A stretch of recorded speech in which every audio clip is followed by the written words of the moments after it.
Now Deepak revision paper model test paper 1 का ये part 2 है। इसका क्वेश्चन नंबर 20 देखिए। असर्शन हमें क्या दे रखा है, the distance between the lines is 2√2। ये दो लाइंस हैं और इनके बीच की जो डिस्टेंस है वो 2√2 है। एंड रीजन हमें क्या दे रखा है, the distance between two parallel lines r vector is equal to a1 plus lambda b and r is equal to a2 plus mu b vector is a2 minus a1 cross b upon b vector का modulus. तो आप check करें तो ये जो b वाला part है वो तो दोनों में ही बराबर है। दैट मीन्स जो हमारी लाइंस हैं वो पैरेलल तो हैं। तो यहाँ से a1 वेक्टर मैं निकालूं तो वो आएगा 2i plus j minus k cap. A2 vector निकालें तो वो है i cap minus 2j cap plus k cap. B vector निकालें तो I प्लस जे माइनस के। इन दोनों से कंपेयर करके निकालेंगे। अब शॉर्टेस्ट डिस्टेंस का फॉर्मूला होता है A2 vector minus A1 vector cross B vector का मॉड्यूलस अपॉन में B वेक्टर का मॉड्यूलस, ये हमारा होता है। अब यहाँ पर ये दोनों वैल्यूज हमें निकालनी होंगी। A2 vector minus A1 vector cross B vector, ये वैल्यू हमें निकालनी है। तो आप यहाँ ध्यान से देखें, A2 vector minus A1 vector is equal to क्या आएगा, 1 माइनस यहाँ पर है 1 minus 2 is minus I cap, minus 2 minus 1 is minus 3j cap and 1 plus 1 is plus 2k cap. A2 vector minus A1 vector cross B vector निकालेंगे तो वो है I cap J cap K cap. यहाँ पर क्या आ जाएगा, पहले A2 माइनस A1 के I J और K के कोफिशिएंट -1 -3 2, फिर B वेक्टर के 1 1 -1। यहाँ पे आ गया I कैप इंटू, इस रो इस कॉलम को छोड़ेंगे 3 -2 माइनस j, इस रो इस कॉलम को छोड़ेंगे 1 -2 प्लस k कैप, इस रो इस कॉलम को छोड़ेंगे -1 प्लस 3। यहाँ पे आ गया i कैप, ये -1 है, ये प्लस का j कैप हो जाएगा plus 2k cap. This is इसका क्रॉस प्रोडक्ट। मुझे चाहिए इसका मॉड्यूलस। क्रॉस B वेक्टर का मॉड्यूलस निकालेंगे तो वो हो जाएगा 1 का स्क्वायर 1, 1 का स्क्वायर 1, 2 का स्क्वायर 4, दैट इज √6। एक हमें चाहिए B वेक्टर का मॉड्यूलस। तो B वेक्टर का मॉड्यूलस क्या होता है हमारे पास, यहाँ पर B है 1 1 1, 1 का स्क्वायर 1, 1 का स्क्वायर 1 माइनस 1 का स्क्वायर 1। शॉर्टेस्ट डिस्टेंस का फॉर्मूले में वैल्यू रखेंगे। इसके मॉड्यूलस की वैल्यू आई है √6 और ये आई है √3। रेशनलाइजेशन कर दें तो यहाँ पे हो गया 18, नीचे हो गया 3। यहाँ से 9 × 2 लिख लेंगे, 3 बाहर आ जाएगा, 3 से 3 कैंसिल, तो यहाँ पे आ गया √2। यानी कि शॉर्टेस्ट डिस्टेंस जो है हमारे पास वो क्या आ रही है, दैट इज √2। क्या आ रही है, √2। बट हमें क्वेश्चन में दे रखी थी 2√2, मतलब असर्शन तो हमारा जो है वो फॉल्स है आपका यहाँ पर। अब इसमें केवल 4 ही ऑप्शन होते हैं। पहला ऑप्शन है both A and R are true and R is the correct explanation of A। both A and B होता है both A and R are true but R is not the correct explanation of A। A is true but R is false, A is false but R is true। तो यहां पर आप देखें हमारा जो assertion है वो तो गलत हो गया है, बट जो रीजन है उसमें हमारा सही फॉर्मूला यहां पर दे रखा है, a2 minus a1 cross b upon b vector का मॉड्यूलस। दैट मीन्स हमारा जो रीजन है वो ट्रू है, रीजन ट्रू है और असर्शन फॉल्स है। तो हम यहां पर लिखेंगे assertion is false but reason is true. अब आप चेक करें कि ये कौन सा ऑप्शन है। ये ऑप्शन है assertion is false but reason is true, that is option D. तो आप इसके अंदर ऑप्शन डी को टिक करेंगे। तो सेक्शन ए जो एमसीक्यू और रीजन असर्शन वाला पार्ट था वो कंप्लीट हो गया। अब हम देखते हैं सेक्शन बी जो कि 2 मार्क्स वाले क्वेश्चन है। तो क्वेश्चन 21 में हमें प्रूव करना है कि sine inverse x plus cos inverse x जो है वो π/2 है। तो इस टर्म को प्रूव करने के लिए हम सबसे पहले इसकी लेफ्ट हैंड साइड ले लेंगे, टेकिंग LHS।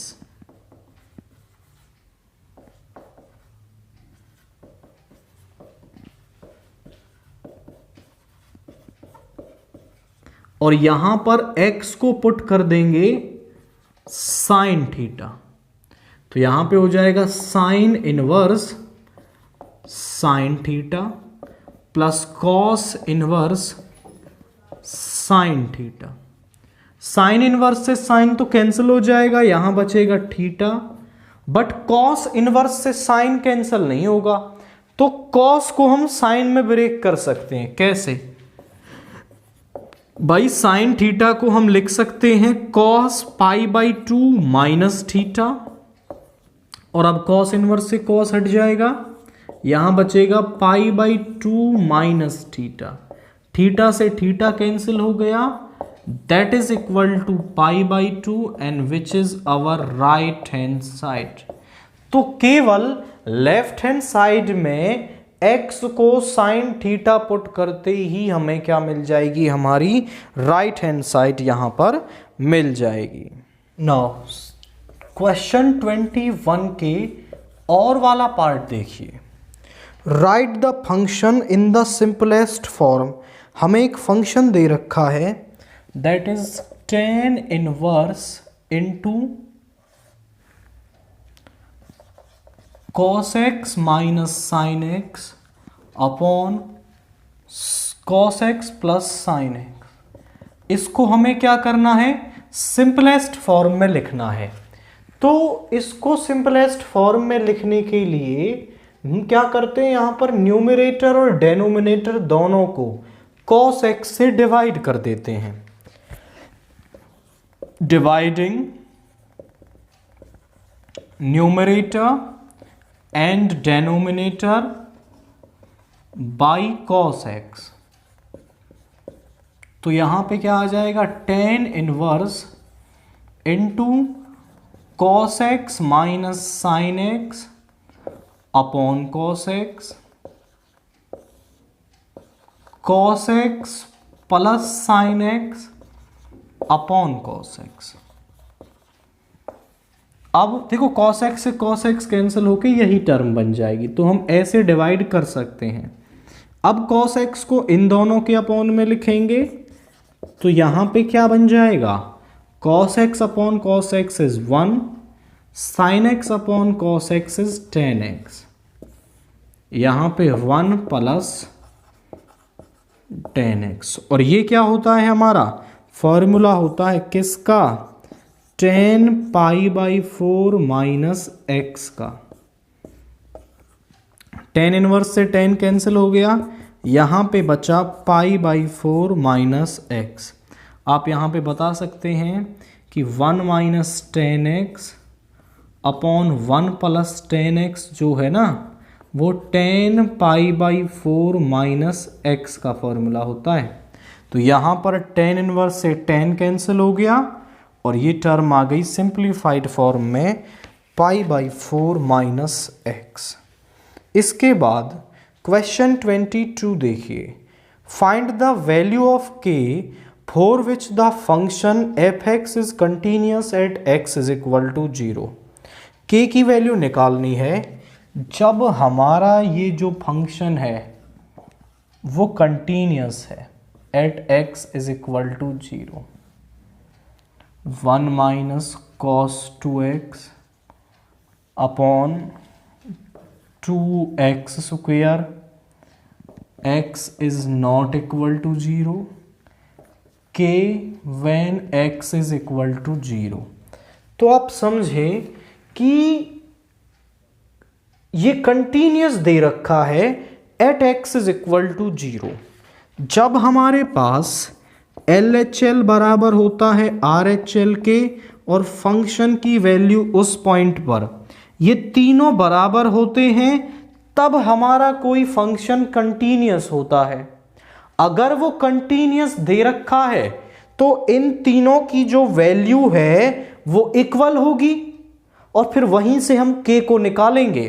तो पहले आप ये तीनों वैल्यूज निकाल लें। At x is equal to 0, LHL निकालेंगे, limit x tends to 0 minus. Left hand limit के लिए फंक्शन क्या होगा, ये x नॉट इक्वल टू 0 है यहां पर, तो लेफ्ट हैंड लिमिट और राइट हैंड लिमिट दोनों के लिए यही फंक्शन है। इनफैक्ट आप इस फंक्शन को थोड़ा ना ब्रेक करना चाहें तो आप इस फंक्शन को थोड़ा सा सिंप्लीफाई कर सकते हैं। कैसे, देखो यहां फॉर्मूला लग जाएगा किसका, 1 माइनस कॉस 2 थीटा का, तो वो होता है 2 साइन स्क्वायर और एंगल का हाफ, यानी यहां पे, और नीचे है 2x स्क्वायर। 2 से 2 कैंसिल हो जाएगा, यहां आ गया sine square x by x square.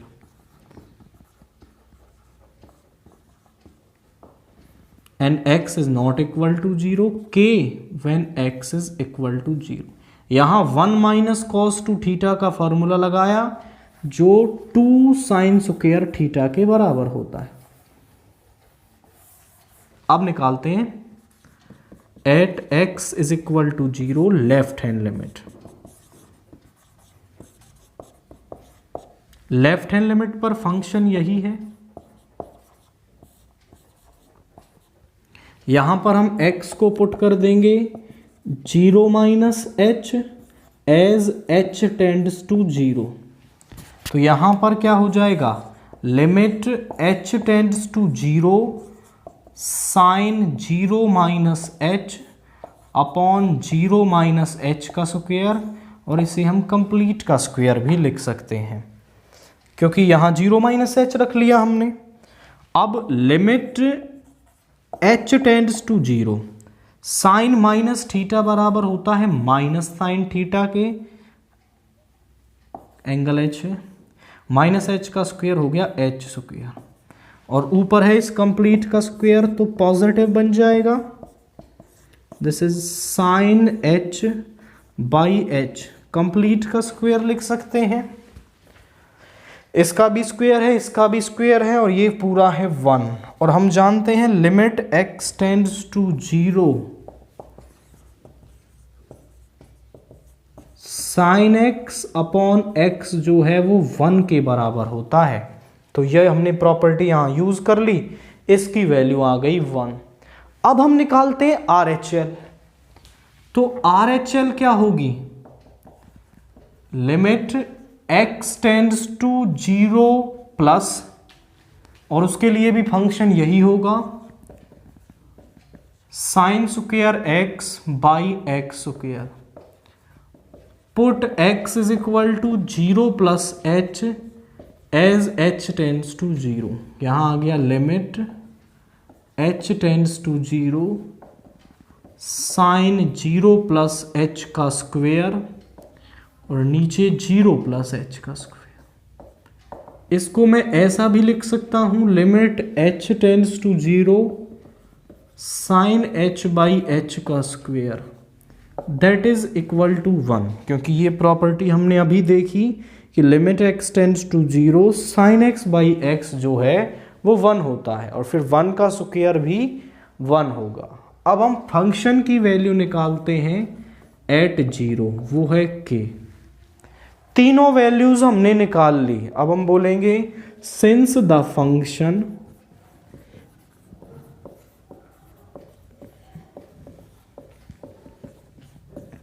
is continuous at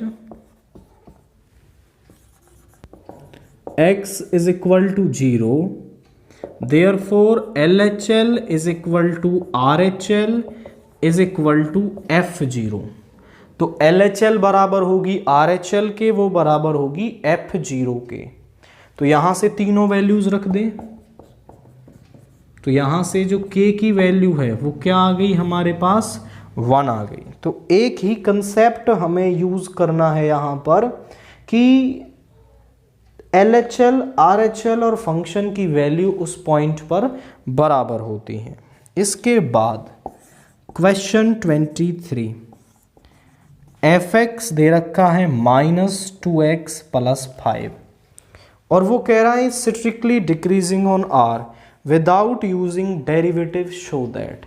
अगर वो डेरिवेटिव की बात करता तो हम f डैश x निकालते, वो ग्रेटर देन 0 तो हम कह देते कि ये हमारा इंक्रीजिंग, और लेस देन 0 तो वो decreasing. But without using derivatives में हम कैसे करते हैं, देखो उससे पहले मैं एक कंसेप्ट आपको बताता हूं, मे बी आपने पढ़ा हो। ये ग्राफ किसका है, ये इंक्रीजिंग फंक्शन का ग्राफ है। यहां पर कोई पॉइंट है x1 और x1 के रेस्पेक्ट में यहां fx1 मिलेगा, यहां पे कहीं, यहां पे है x2, थोड़ा इस तरफ ले लें, इसके रेस्पेक्ट में हमें यहां कहीं मिलेगा ये fx2। आप चेक करें कि यदि x2 बड़ा है x1 से, क्योंकि x एक्सिस पर इस तरफ नंबर बड़े होते हैं, इस पर इस तरफ बड़े होते हैं, तो fx2 भी किससे बड़ा है, fx1 से। और ये कंडीशन किस तरह के ग्राफ के अंदर आ रही है, increasing, I must say strictly increasing वाले ग्राफ के अंदर, कि x2 यदि x1 से बड़ा है तो fx2 भी fx1 से बड़ा होता है, तो फंक्शन स्ट्रिक्टली इंक्रीजिंग होता है। But in the case of A strictly decreasing function, I must say this type, यहां पे x1 है और यहां इसके रेस्पेक्ट में fx1 है, यहां x2 है और इसके रेस्पेक्ट में कहीं fx2 यहां पर है। मैं आपसे पूछूं कि ये वाला पॉइंट ज्यादा बड़ा होगा या फिर ये वाला पॉइंट, तो आप बोलेंगे सर fx1 बड़ा होगा, बट यहां x1 बड़ा है, x1 बड़ा है x2 से, बट fx1 जो है वो छोटा है fx2 से। आप देखें कि x1 को हमने x2 से बड़ा लिया, बट fx1 छोटा आ गया किससे, okay there is a problem, यहां पर x1 छोटा है, यहां पर x1 छोटा है और fx1 बड़ा है, बात वही है, उससे कोई फर्क नहीं पड़ता। x1 is less than x2, fx1 is greater than fx2। पहले x1 लेस था, अब fx1 ग्रेटर है, मतलब सिंबल चेंज हो गया। यहां तो सिंबल एज इट इज था, यहां सिंबल चेंज हो गया। ये सिंबल कब चेंज होता है, जब फंक्शन स्ट्रिक्टली डिक्रीजिंग हो। इसी कंसेप्ट को यूज करेंगे हम इसके अंदर। Let x1, x2 belongs to r। अगर मैं fx1 निकालूं तो वो होगा -2x1 + 5, fx2 निकालूं तो -2x2 + 5। अब हम मान लेते हैं, let us assume that x1 is greater than x2। ऐसा हमने मान लिया क्योंकि हम ही ने नंबर्स माने हैं। आप x2 को x1 से बड़ा ले लो तब भी कोई फर्क नहीं पड़ रहा। तो x1 is greater than x2। अब मुझे ये टर्म बनानी है दोनों तरफ, तो मैं दोनों तरफ 2 से मल्टीप्लाई कर दूं तो कोई फर्क नहीं पड़ेगा। दोनों तरफ माइनस साइन से मल्टीप्लाई कर दें तो सिंबल चेंज हो जाएगा। आई रिपीट, माइनस साइन से मल्टीप्लाई करते ही सिंबल चेंज हो जाएगा। आप पूछें सर कैसे? तो आप देखें, अगर हम कह रहे हैं 2 इज लेस देन 5, सही बात है, बट अगर हम जैसे ही माइनस साइन लगाएंगे तो -2 बड़ा हो जाएगा, क्योंकि -2 बड़ा है -5 से, क्योंकि जो जितना बड़ा है वो उतना ही छोटा बन जाता है माइनस साइन लगाने से। तो पहले ये बड़ा था, अब ये छोटा हो जाएगा माइनस साइन लगाने से। सो दिस इज लेस देन। अब देखो इसके जैसी शक्ल बनने वाली है, बस 5 और ऐड कर दें दोनों तरफ। -2x1 + 5 is less than -2x2 + 5। This is fx1 is less than fx2। देखो x1 बड़ा था x2 से, बट fx1 छोटा है fx2 से, सिंबल चेंज हो गया। So function is strictly decreasing. तो जो फंक्शन है हमारा वो क्या होगा? वो स्ट्रिक्टली डिक्रीजिंग होगा यहां पर। नाउ इसका क्वेश्चन नंबर 24 देखिए। Find the vector and Cartesian equation of A line passing through the point. 2 point से पास होने वाली, जैसे 2 पॉइंट है x1 y1 z1 and x2 y2 और z2। तो इनसे पास होने वाली लाइन की इक्वेशन क्या होती है? x minus x1 y minus y1 z minus z1 upon x2 minus x1 y2 minus y1 and z2 minus z1 in Cartesian form. और a वेक्टर और b वेक्टर इन 2 पॉइंट से पास होने वाली लाइन की इक्वेशन होती है r vector is equal to a vector plus lambda b vector minus a vector in vector form. तो हमारे पास 2 पॉइंट्स क्या हैं? मैं डायरेक्ट लिखता हूं, equation of line passing through, पहला पॉइंट क्या है? That is a 3, -2, 5 and b है 3, -2, 6, यहां पर है 6 इज गिवन बाई, उसका फॉर्मूला होता है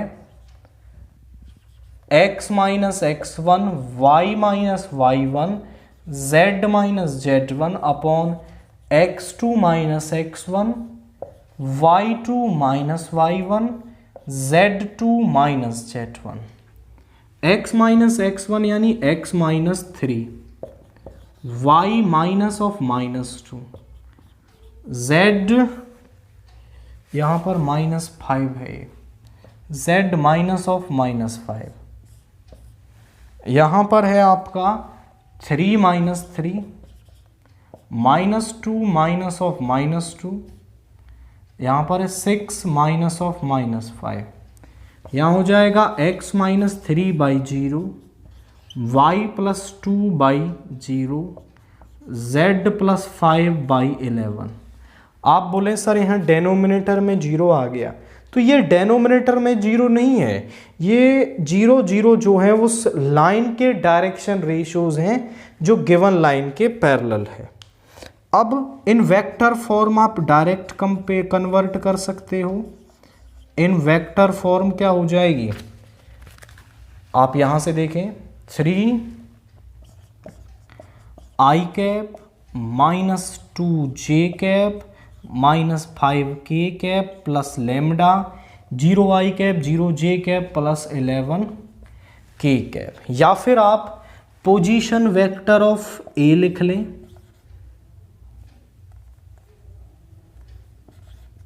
जिसको ए वेक्टर का नाम दे रहे हैं, वो आ जाएगा 3i माइनस 2j माइनस 5k।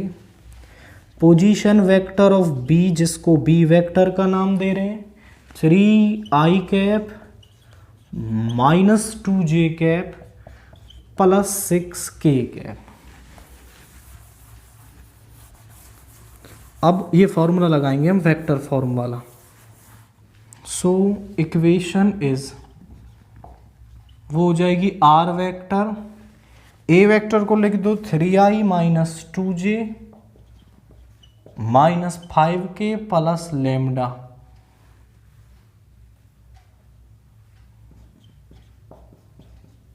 और इसमें से इसको सब्ट्रैक्ट करेंगे तो केवल 11k कैप यहां बचेगा, बाकी सारे जीरो हो जाएंगे। तो ये आ गई उसकी equation in vector form. After that next जो इसका और वाला पार्ट है वो क्या कह रहा है हमसे, show that the lines are perpendicular to each other. हमें दो लाइंस दे रखी हैं और हमें ये शो करना है कि वो दोनों क्या हैं, परपेंडिकुलर हैं। दो लाइंस हमारे पास परपेंडिकुलर कब होती हैं, जब उनके डायरेक्शन रेशियोज का जो प्रोडक्ट है वो जीरो के बराबर हो जाए, तो हमारी दोनों लाइंस क्या हो जाती हैं, परपेंडिकुलर हो जाती हैं। तो given lines are,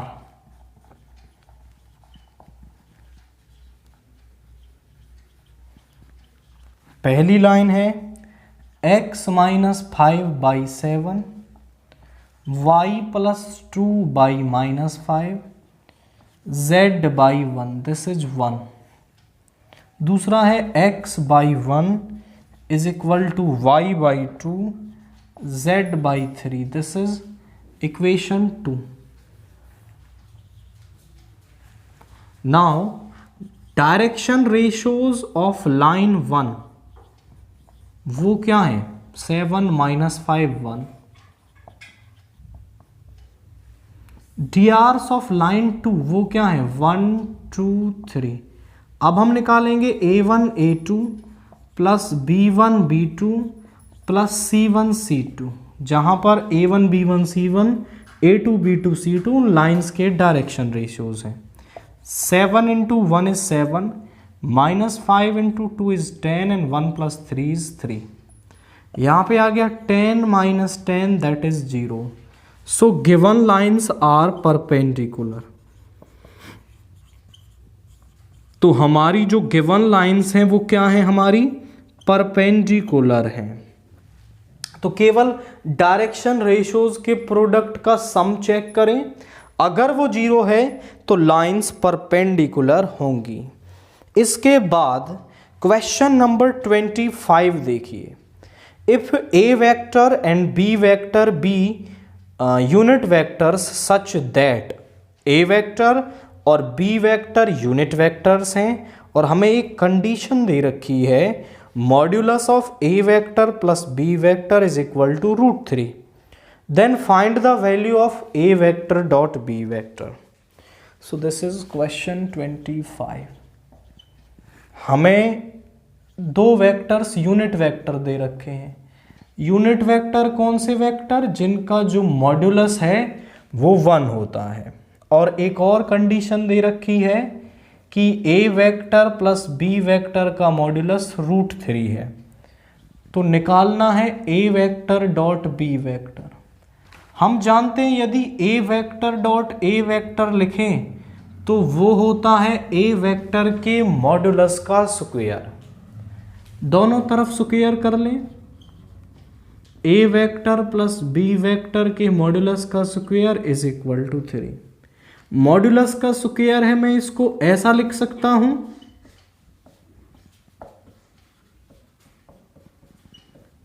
is equal to 3। अब मल्टीप्लाई कीजिए, A dot A dot B, B की मल्टीप्लाई करेंगे B dot A plus B dot B.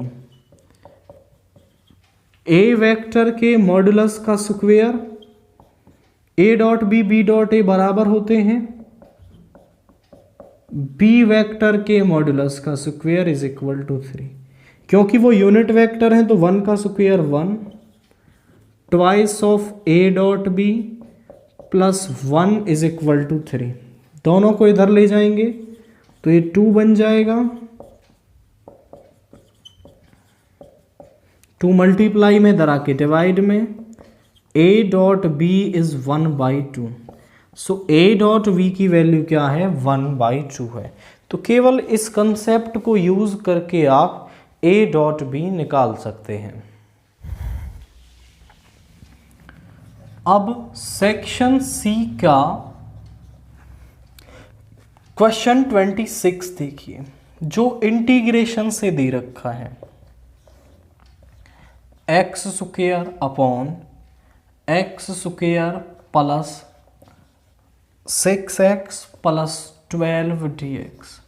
आप पूछे सर इसका इंटीग्रेशन कैसे करेंगे, तो आप ध्यान से देखें तो ये एक इम्प्रॉपर फ्रैक्शन है। अब इम्प्रॉपर फ्रैक्शन कौन सी होती है, अगर न्यूमरेटर की जो डिग्री है वो लेस देन डेनोमिनेटर हो तो वो होता है प्रॉपर फ्रैक्शन, उसका इंटीग्रेशन हम डायरेक्ट कर सकते हैं। बट अगर डिग्री ऑफ न्यूमरेटर बड़ी या बराबर हो डिग्री ऑफ डेनोमिनेटर के तो वो होती है हमारी इम्प्रॉपर फ्रैक्शन। और इम्प्रॉपर फ्रैक्शन को पहले हम प्रॉपर बनाते हैं बाय डिवीजन। तो डिग्री बराबर है तो पहले इसको प्रॉपर फ्रैक्शन बनाएंगे और न्यूमरेटर को डिवाइड करेंगे डेनोमिनेटर से। एक्स स्क्वायर को डिवाइड करेंगे x square plus 6x plus 12 से। 1 time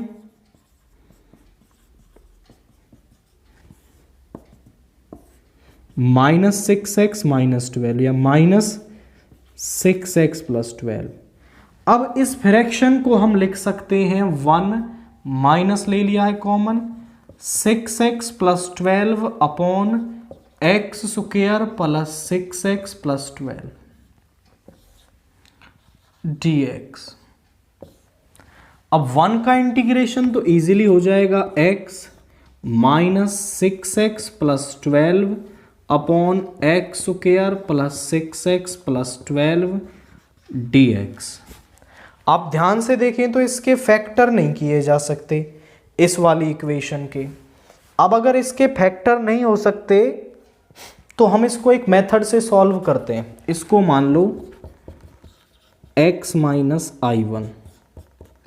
I1 is equal to 6x plus 12 upon x square plus 6x plus 12। हम न्यूमरेटर को ब्रेक करते हैं कैसे, 6x प्लस 12 को लिख लेंगे a इंटू में differentiation of the denominator plus b। अब बस यहां कंपेयर करके a और b की वैल्यू निकालेंगे। a इंटू 2x प्लस 6 ये हो जाएगा 2ax plus 6a plus b और यहां पर है 6x plus 12। Comparing the coefficient of x and constant term, constant term और x के कोफिशिएंट को कंपेयर कर लो। यहां x का कोफिशिएंट है 2a और यहां पर है 6, तो a की वैल्यू आ गई 3। अब कांस्टेंट टर्म है यहां पर 6a प्लस b और यहां पर है 12। a की वैल्यू हमने अभी निकाली, 18 को इधर ले जाएंगे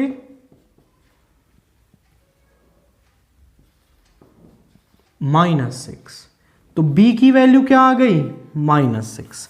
बस कुछ नहीं करना। अब ए और बी की वैल्यू को जो हमने फ्रैक्शन ब्रेक की है वहाँ रख दो, यहाँ पर।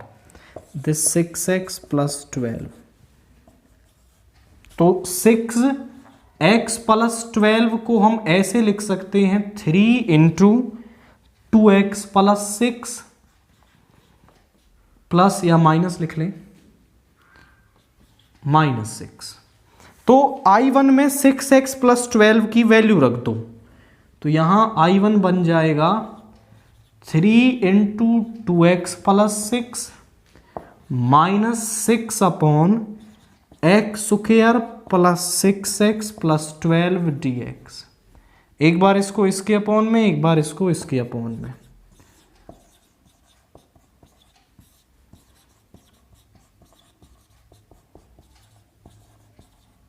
सिक्स को बेशक बाहर ले लें, 1/x² + 6x + 12 dx। आप बोले सर इसका तो इंटीग्रेशन इजीली हो जाएगा क्योंकि डेनोमिनेटर का एग्जैक्ट डिफरेंशिएशन ऊपर है, बट इसको आपको करना पड़ेगा कंप्लीटिंग द स्क्वायर मेथड से। कंप्लीटिंग द स्क्वायर मेथड में हम क्या करते हैं, x का कोफिशिएंट लेते हैं, उसका हाफ करते हैं, उसका स्क्वायर करते हैं, उसी टर्म को ऐड और उसी को सब्ट्रैक्ट कर देते हैं।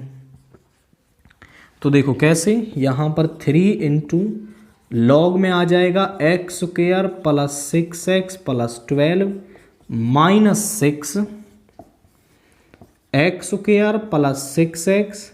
9 को ऐड करेंगे और 9 को ही सब्ट्रैक्ट करेंगे।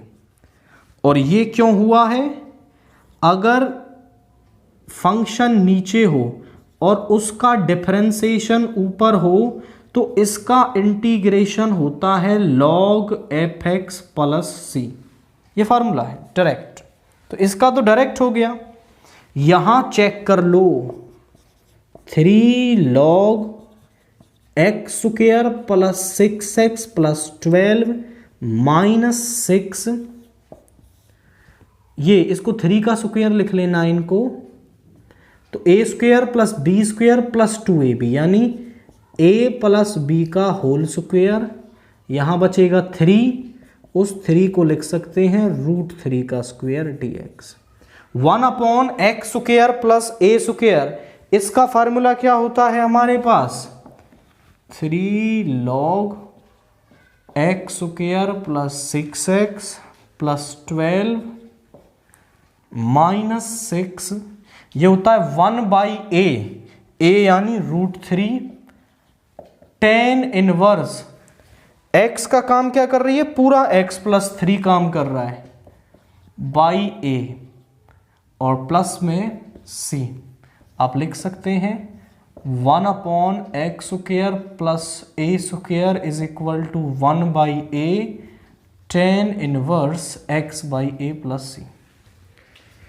यहां पर है 3 log x² + 6x + 12, √3 से यहां कट करेंगे तो -2√3 tan inverse x + 3/√3 + c। This is our I1। ये क्या है, I1 है। I1 की वैल्यू को यहां सब्सटीट्यूट करेंगे हम इसके अंदर, दिस I के अंदर। सो I = x - 3 log x² + 6x + 12 -2√3 tan inverse x + 3/√3 + c। Constant of integration आप यहाँ c1 लिख लें, तो यहाँ आ जाएगा ये प्लस का c1, माइनस को अंदर ले जाएंगे, x - 3 log x² + 6x + 12 +2√3 tan inverse x + 3/√3। यहाँ आएगा माइनस का c1, उसको कुछ हम प्लस का c बोल सकते हैं क्योंकि कांस्टेंट तो कांस्टेंट है, चाहे वो माइनस का हो या प्लस का हो। तो यहाँ पर आपने देखा कि हमने किस तरीके से इस क्वेश्चन को सॉल्व किया है। तो पहले तो इम्प्रॉपर फ्रैक्शन को प्रॉपर फ्रैक्शन बनाया। आफ्टर दैट 1 का इंटीग्रेशन इजीली हो गया। इसमें हमने मेथड लगाया 6x प्लस 2 को ब्रेक किया हमने a into differentiation of the denominator plus b। A B की वैल्यू निकाली और यहां एक टर्म का इंटीग्रेशन इजीली हो गया, बट दूसरी टर्म में हमें कंप्लीटिंग द स्क्वायर मेथड लगाना पड़ा। कंप्लीटिंग द स्क्वायर मेथड लगाने के बाद यहां पर ये टर्म हमारी कुछ ऐसी दिख रही है और ये फॉर्मूला होता है और सीधा फॉर्मूला यूज करके हमने इंटीग्रेशन को सॉल्व कर लिया है। नाउ क्वेश्चन नंबर 26 के और वाला पार्ट देखिए, ये भी इंटीग्रेशन से ही है। Let I is equal to 2 to 8 10 minus x over root x plus root 10 minus x dx। यहां पर हम एक प्रॉपर्टी यूज करेंगे डेफिनिट इंटीग्रल्स की। क्या? a to b fx dx को हम लिख सकते हैं a to b f, दोनों को ऐड करो, उसमें x सब्ट्रैक्ट कर दो तो भी हमारे इंटीग्रल की वैल्यू पर कोई फर्क नहीं पड़ता है। दोनों को ऐड कर लें, उसमें से x सब्ट्रैक्ट कर लें और x की जगह पुट कर दें तो उससे कोई फर्क नहीं पड़ता। तो यहां पर ये प्रॉपर्टी लगाएंगे 2 + 8 कितना हो गया 10 और इसमें से x सब्ट्रैक्ट कर देंगे तो क्या बन गया 10 - x। अब जहां भी x है वहां पर आप ये वैल्यू रख दो। सो 10 - 10 - x, यहां पे आ गया 10 - x, 10 - 10 - x। ओके,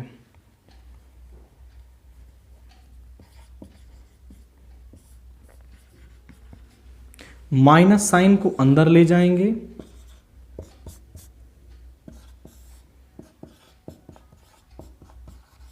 ये कैंसिल हो गया। यहाँ पे आ गया 10 - x, ये बीच में प्लस का सिंबल है और यहाँ पे भी x बच जाएगा। तो यहाँ पे क्या आ गया I is equal to 2 to 8 x upon 10 - x plus root x dx। इसको सेकंड बोलो, इसको फर्स्ट बोलो। एडिंग फर्स्ट एंड सेकंड, दोनों को क्या कर देते हैं ऐड कर देते हैं। तो यहां पर क्या आ जाएगा I + I 2 to 8, दोनों को ऐड करेंगे तो यहां आ जाएगा root 10 - x over root x plus root 10 - x plus root x over root 10 - x plus root x। आप चेक करें तो दोनों का डेनोमिनेटर सेम है तो एलसीएम भी सेम आ जाएगा। 2 to 8 यहाँ आ गया root 10 - x plus root x, LCM आ गया root x plus root 10 - x। आप चेक करें तो इस टर्म से टर्म कैंसिल हो गई, यहां बचा केवल 1 का होता है x, बस लिमिट और पुट कर लो, upper limit minus lower limit that is 6। तो 2i किसके बराबर आ गया 6 के, डिवाइड में ले जाएंगे 6/2 यानी 3। तो i किसके बराबर आ रहा है हमारा 3 के बराबर आ रहा है। तो केवल एक प्रॉपर्टी यूज करनी है, a to b fx dx बराबर होता है a to b f of a plus b minus x के, और हमें i की वैल्यू यहां पर मिल जाएगी। इसके बाद क्वेश्चन नंबर 27 देखो। Let i is equal to 2 × x³ e⁻x² dx। Integration से इजी टाइप का क्वेश्चन। आप यहां थोड़ा सा मैनिपुलेशन कर दें कि यहां पर आप लिख दें एक्स क्यूब को लिख लिया एक्स स्क्वायर और एक एक्स बचा 2x dx। अब आपको कुछ दिख रहा है कि अगर हम एक्स स्क्वायर को पुट कर दें तो ये 2x dx यहां से चला जाएगा। तो हम पुट कर रहे हैं क्या, एक्स स्क्वायर को t, तो एक्स स्क्वायर का हो गया 2x dx is equal to dt। तो ये 2x dx dt बन गया और जहां पर भी एक्स स्क्वायर है वहां पे t रख दो। अब इसका इंटीग्रेशन कैसे होगा, बाई पार्ट से। पहले फर्स्ट फंक्शन और सेकंड फंक्शन चूज करें by the rule of ILATE. यहां पर ये एल्जेब्रिक फंक्शन और ये एक्सपोनेंशियल फंक्शन, एक्सपोनेंशियल लास्ट में आता है, ये first function. Integrating by parts,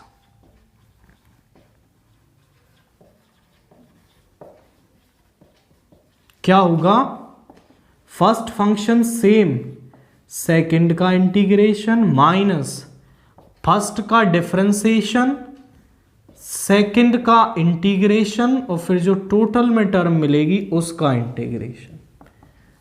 e की पावर t का इंटीग्रेशन e की पावर t, इसका 1 e की पावर t का e की पावर t, e की पावर t का फिर से e की power t plus c।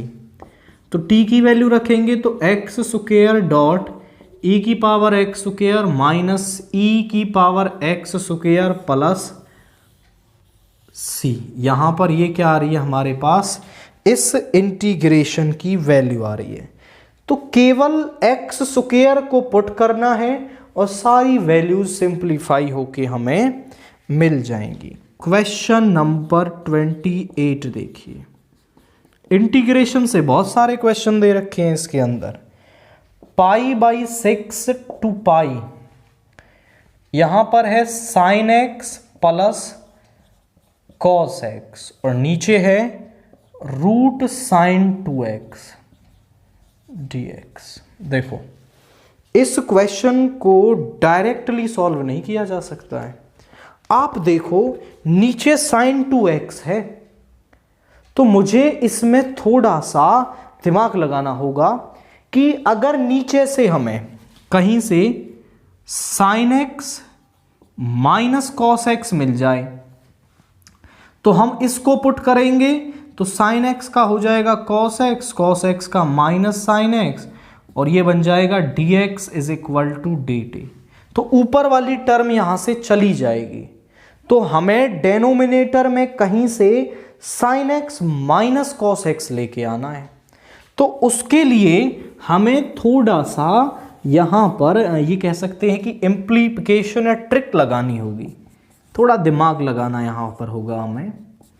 Pi by 6 to pi by 3, इसको मैं लिख सकता हूं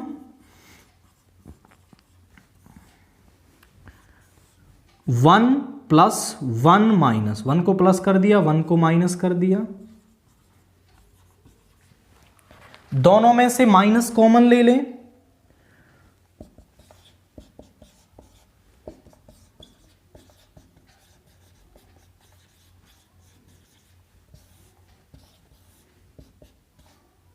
यहां बचेगा 1, यहां हो जाएगा ये माइनस का। अब 1 को ब्रेक करेंगे हम sign square x plus cos square x में, वो देखिए कैसे। अब इस 1 को हम लिख सकते हैं sine square x plus cos square x, pi by 6 to pi by 3 sine x plus cos x upon 1 minus sine square x plus cos square x.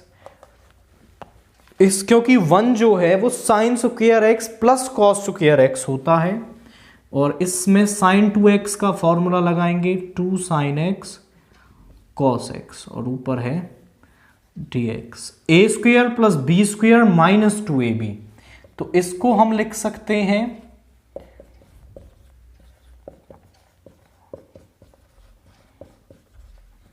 1 minus sine x minus cos x का whole square. आप देखो, आप a square plus b square, इसको cos x minus sine x का भी बना सकते हो, बट हमें उसकी नीड ही नहीं है। हमें नीड है sign x minus cos x की, ताकि ये ऊपर से जो टर्म है वो यहां से चली जाए। तो हम अपनी नीड के अकॉर्डिंग काम करते हैं, ना कि ऐसे ही। अगर cos x minus sine x का बनाओगे, चला तो ये जाएगा, बट एक माइनस साइन आपके पास आ जाएगा। फिर आपको एग्जैक्ट आंसर नहीं मिलेगा, आंसर जो मिलेगा वो जियोमेट्रिकली इक्विवेलेंट आंसर मिलेगा। तो आप अपनी नीड के अकॉर्डिंग काम करेंगे। तो यहां पर अब sign x minus cos x को t पुट कर लो। साइन एक्स का हो गया कॉस एक्स, कॉस एक्स का होता है माइनस साइन एक्स, तो ये बन जाएगा प्लस का sine x d x is equal to d t. यहां देखो, यहां पे अब लिमिट्स भी चेंज होंगी।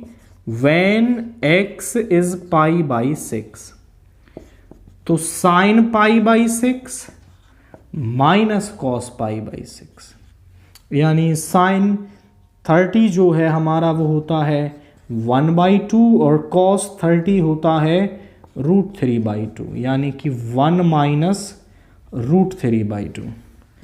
When x is equal to pi by 3, तो t क्या हो जाएगा? Sine pi by 3 minus cos pi by 3। Sine 60 जो है वो होता है √3/2 और कॉस ये होता है, तो ये बन जाएगा √3 माइनस 1/2। काफ़ी बड़ी सी लिमिट यहाँ पर आई है, but no problem, similarly solve करेंगे। लोअर लिमिट है 1 माइनस √3/2, अपर लिमिट है √3 minus 1/2। This is our upper limit. तो ये क्या बन गया? ये ऊपर से चला गया और नीचे बन गया 1/√1 माइनस एक्स स्क्वायर। इंटीग्रेशन तो इजी हो गया। 1/√1 माइनस एक्स स्क्वायर जो है वो बराबर होता है साइन इनवर्स एक्स के, और बस लिमिट पुट करनी है। लिमिट को केयरफुली रखना, क्योंकि थोड़ी बड़ी लिमिट्स यहां पर हैं। ये आ जाएगा sine inverse √3 minus 1/2 minus sine inverse 1 minus √3/2। अंदर से माइनस कॉमन ले लें, साइन इनवर्स माइनस थीटा भी बराबर होता है माइनस साइन इनवर्स थीटा के, तो माइनस कॉमन लेंगे तो ये प्लस बन जाएगा, और अंदर भी सिंबल चेंज हो जाएंगे। आप देखो, अब दोनों की जो शक्ल है वो एक जैसी बन रही है, तो दोनों को ऐड कर लेंगे। 2 साइन इनवर्स √3 माइनस 1/2 प्लस सी तो आएगा नहीं क्योंकि डेफिनेट इंटीग्रल है, सो दिस इज अवर आई। तो केवल यहां आपको थोड़ा सा दिमाग लगाना है कि ऊपर वाली टर्म को कैसे गायब करना है। उसके लिए ये थोड़ा सा आपके माइंड में होना चाहिए कि नीचे हमें sign x minus cos x का फॉर्मूला बनाना है, और फिर तो इंटीग्रेशन इजी हो जाएगा। यहां पर कोई दम क्वेश्चन के अंदर नहीं रहने वाला है।